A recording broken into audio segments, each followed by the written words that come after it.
نحمدہ و نصلی علی رسولہ الکریم. Viewers from mine of knowledge, السلام علیکم.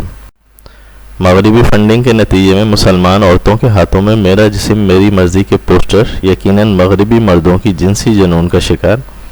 ریپ کے خوف میں مبتلا مغربی عورت کے لیے حیران کن اور قابل رشک ضرور ہوں گے. جو گھر سے خوفزدہ باہر نکلتی ہیں تو اپنے ہاتھوں، کندھوں اور جسم کے مختلف حصوں پہ جلی حروف سے لکھا ہوتا ہے: نہیں کا مطلب نہیں، مجھے نہ چھوؤ، ریپ کرنا بند کرو، اسٹاپ ریپ ناؤ، اسٹاپ بس کر دو. وہ چلا چلا کے مسلمان عورتوں کو بتا رہی ہیں کہ ہم یہاں مغرب میں آزادی نسواں کے تمام تر کھوکھلے نعروں کے باوجود خود کو ریپ اور زبردستی سے بچانے کے لیے احتجاج کر رہے ہیں، جبکہ پاکستان کی عورتیں اس قدر آزاد ہیں کہ وہ کھلے عام بغیر کسی خوف کے میرا جسم میری مرضی اور دوسرے واہیات نعرے لگاتی نظر آتی ہیں. ہماری ان مادر پدر آزاد عورتوں کو دیکھ کے مغربی عورت یقیناً احساس کمتری کا شکار ہو گئی ہوگی، اور کیوں نہ ہو. بی بی سی کے مطابق جرمنی کے شہر کولون میں نئے سال کے استقبال میں کیے گئے اجتماع میں ہزاروں لڑکیوں کو ریپ کا نشانہ بنایا گیا. سخت احتجاج کے باوجود چند ہی ریپسٹ سزا پا سکے، باقی سب آج تک آزاد ہیں. یہ ہے ان کا آزاد معاشرہ جہاں صرف عورت کو جب چاہے ریپ کر دو، یہی آزادی ہے. شاید یہ وہی جرمنی ہے جسے یورپ کا کوہبہ خانہ یا ہیرا منڈی کہا جاتا ہے، جہاں خواتین پہ جنسی تشدد اور ہراسانی کی شرح 58% ہے. ایک جرمن ڈاکیومنٹری میں بتایا گیا ہے کہ جرمنی میں غربت کی شکار نوجوان لڑکیاں کھلے عام جنسی غلام کا کام کرتی ہیں. یہ بکاؤ مال کی طرح ٹکوں میں سگریٹ کے عوض جنسی تسکین فراہم کرتی ہیں. Sold into slavery, treated as a commodity, they sell sex for less than a pack of cigarettes. Some women in our district are so poor they charge just €4 for sex. یہ اگر یہ کام نہ کریں تو سیکس مافیا کی طرف سے سنگین نتائج کی دھمکیاں ملتی ہیں. غلامی میں چیزوں کی طرح استعمال ہونے والی یہ عورتیں مغربی عورت کی غلامی اور استحصال کی بدترین مثالیں ہیں.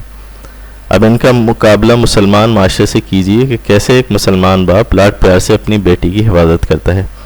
اور اس کی ضرورتوں کا سامان کرتا ہے، پھر اس کی شادی کر کے اسے ایک عزت دار شوہر کی حفاظت میں دے دیتا ہے تاکہ برے لوگوں اور زمانے کی آنچ بھی اس پہ نہ آئے. دنیا کے 10 ممالک جن میں عورتوں کے خلاف ریپ کی شرح سب سے زیادہ ہے، یہی نام نہاد آزاد معاشرے ہیں، یعنی لندن، امریکہ، جرمنی، ڈینمارک، فن لینڈ وغیرہ. غالباً ان کی آزادی کی تعریف یہی ہے کہ ان ممالک میں مرد کو عورت کو ریپ کرنے کی پوری آزادی ہے بغیر قانون کی گرفت میں آئے. خود مغربی ممالک کے سروے بتاتے ہیں کہ امریکی نام نہاد مہذب معاشرے میں 12 سے 16 سال کی 83% لڑکیوں کو اسکولوں سے ہی جنسی ہراسگی کا نشانہ بنایا جاتا ہے. یورپ میں ہر 3 میں سے ایک لڑکی کو جنسی طور پر ہراساں کیا جاتا ہے. یورپی ممالک فن لینڈ اور ڈینمارک میں 50% لڑکیوں کو جنسی ہراسگی یا جنسی تشدد کا سامنا ہوتا ہے. کینیڈا میں ہر سال 4,60,000 عورتوں کو جنسی تشدد کا سامنا کرنا پڑتا ہے. انہی وحشی معاشروں میں اکثر عورتیں اتنی آزاد ہیں کہ انہیں ہر جگہ جنسی تشدد کا سامنا ہوتا ہے. ان کو اکیلا سڑکوں پہ دیکھ کے ریپ کرنے کے بعد بے دردی سے ہلاک کر دیا جاتا ہے. دوسرے لفظوں میں مغربی عورت کو اپنا جسم اپنی مرضی کا حق آج تک نہیں مل سکا ہے. اسی لیے آپ دیکھیں گے کہ کیسے یہ بیچاریاں ریپ سے بچنے کے لیے اپنا احتجاج مختلف شکلوں میں ریکارڈ کرواتی ہیں. گزشتہ 2 صدیوں میں یورپی مستشرقین اور ان کے زیر اہتمام مسلم محققین کا پسندیدہ موضوع مسلم معاشرے میں مظلوم خواتین کے حقوق کی پامالی رہا ہے. چنانچہ وراثت کا معاملہ ہو یا عدالت میں بطور گواہ کی شہادت کا یا وقت میں ایک سے زائد شادیاں کرنے کا، یہ بات مسلسل کہی جاتی ہے کہ اسلام کا پلڑا مرد کی طرف جھکتا ہے اور خواتین کے ان کے حقوق سے محروم رکھا جاتا ہے. اس مضمون میں ہماری خواہش ان اعتراض کا جواب دینا نہیں، ہم صرف یہ دیکھنا چاہتے ہیں کہ یورپی اور امریکی تحقیق اور مصدقہ اعداد و شمار کی روشنی میں یورپ اور امریکہ کے معاشرے، معیشت، تعلیم گاہوں اور فوجی اداروں میں کیا صنفی مساوات کے اصول کے نفاذ کے نتیجے میں خواتین کو حقوق دے چکے ہیں یا نہیں. یورپ کے حوالے سے 2018 میں تباہ شدہ European union agency for human rights کے زیر اہتمام تحقیقی اعداد و شمار اور جائزے بتاتے ہیں کہ عالمی سطح پر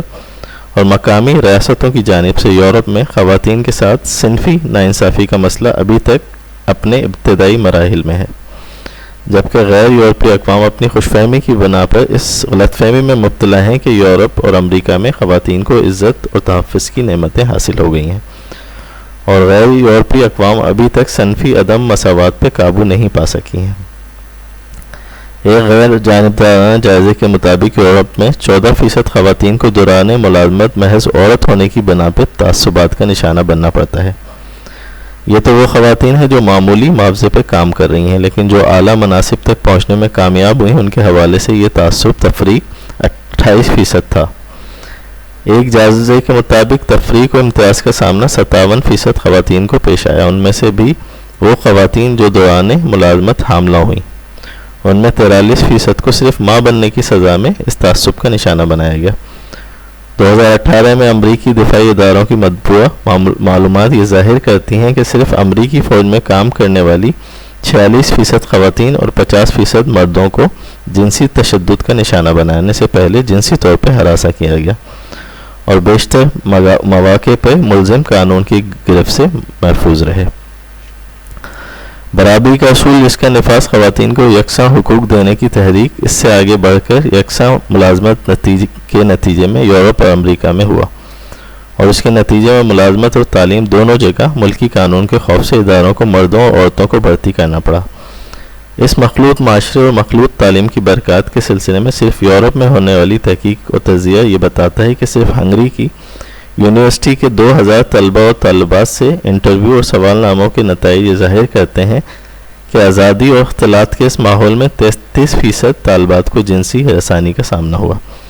اور 16% طالبات کو باقاعدہ جنسی تشدد کا نشانہ بننا پڑا۔ یہی صورتحال رومانیہ، جرمنی، پولینڈ، ڈنمارک میں پائی گئی، جبکہ پولینڈ میں ایک تحقیقی جائزے میں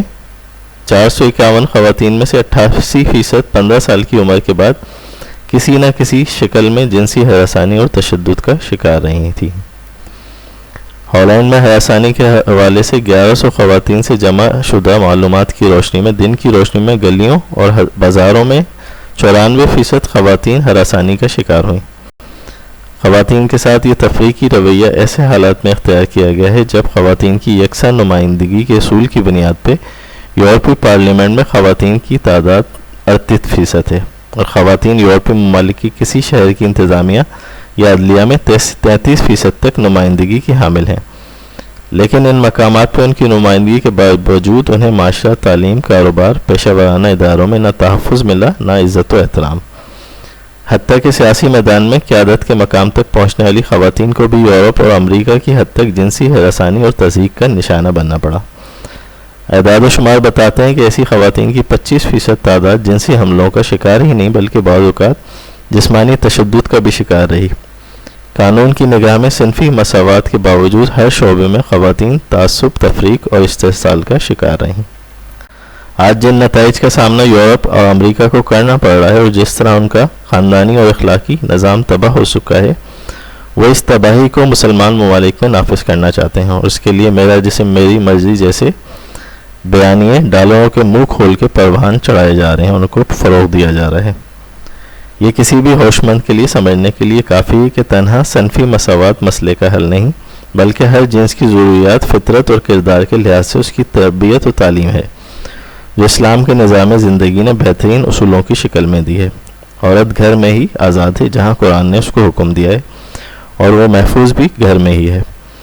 مخلوط تعلیم اور تحقیقی و تجارتی اداروں میں مخلوط ماحول وہ خرابی کی جڑ ہے جسے دور کیے بغیر اصلاح کے عمل کا آغاز نہیں ہو سکتا۔ یہی اسلامی اصول ہے۔ وہ مغرب ہو یا مشرق، اگر انسانی معاشرے میں احترام، تحفظ مطلوب ہے تو صرف اور صرف قرآن و سنت کے اصولوں کی روشنی میں کی گئی تحقیق اور تعلیم ہی مرد اور عورت کو اس کی عظمت اور اکرام سے روشنات کر سکتی ہے۔ یورپ اور امریکہ کی اندھی نقالی اختیار کرتے ہوئے بعض سیاست کاروں کا یہ کہنا ہے کہ جب تک خواتین ہر میدان میں مرد کے شانہ بشانہ کام نہیں کریں گی ترقی نہیں ہو سکتی۔ ایک منہ بولتی ہوئی غلط بیانی ہے یہ، اور مغرب اب خود اس بات سے رجوع کر رہا ہے کہ عورتوں کے باہر کام کرنے سے ترقی ہوتی ہے۔ جب سوویت یونین ٹوٹا اور اس کے ٹوٹنے کے اسباب اس کے آخری صدر میخائیل گورباچوف نے ایک کتابی شکل پروسٹائکا کی شکل میں دیے، انہوں نے صاف اور واضح الفاظ میں لکھا، ہماری مغرب کی سوسائٹی میں عورت کو گھر سے باہر نکالا گیا، اور اس کو گھر سے باہر نکالنے کے نتیجے میں بے شک ہم نے کچھ معاشی فوائد حاصل کیے اور پیداوار میں کچھ اضافہ ہوا، اس لیے کہ مرد بھی کام کر رہے ہیں اور عورتیں بھی، لیکن پیداوار کے زیادہ ہونے کے باوجود اس کا لازمی نتیجہ یہ ہوا کہ ہمارا فیملی سسٹم تباہ ہو گیا، اور اس فیملی سسٹم کے تباہ ہونے کے نتیجے میں جو نقصانات ہمیں اٹھانے پڑے ہیں وہ نقصانات ان فوائد سے کہیں زیادہ ہیں جو پروڈکشن کے نتیجے میں ہمیں حاصل ہوئے۔ گورباچوف کہتے ہیں لہٰذا میں اپنے ملک میں پروسٹرائکا کے نام سے ایک سماجی بحالی کی تحریک شروع کر رہا ہوں۔ اس میں میرا ایک بہت بنیادی مقصد یہ ہے کہ وہ عورت جو ہم نے گھر سے باہر نکال دی اس کو واپس گھر میں کیسے لایا جائے، اس کے طریقے سوچنے پڑیں گے، ورنہ جس طرح ہمارا فیملی سسٹم تباہ ہو چکا ہے اسی طرح ہماری پوری قوم تباہ ہو جائے گی۔ فَاعْتَبِرُوا یا اولی الابصار، کوئی ہے آنکھ والا جو عبرت پکڑے۔ بقول اقبال، شاید اسی دن کے لیے اقبال نے پیشگوئی فرمائی تھی، تمہاری تہذیب تمہارے ہی ہاتھوں خودکشی کرے گی، جو شاخ نازک پہ آشیانہ ہوگا ناپائیدار ہوگا۔ اللہ سبحانہ و تعالیٰ سے دعا ہے کہ ہم سب کو عمل کی توفیق عطا فرمائے، اللہم آمین۔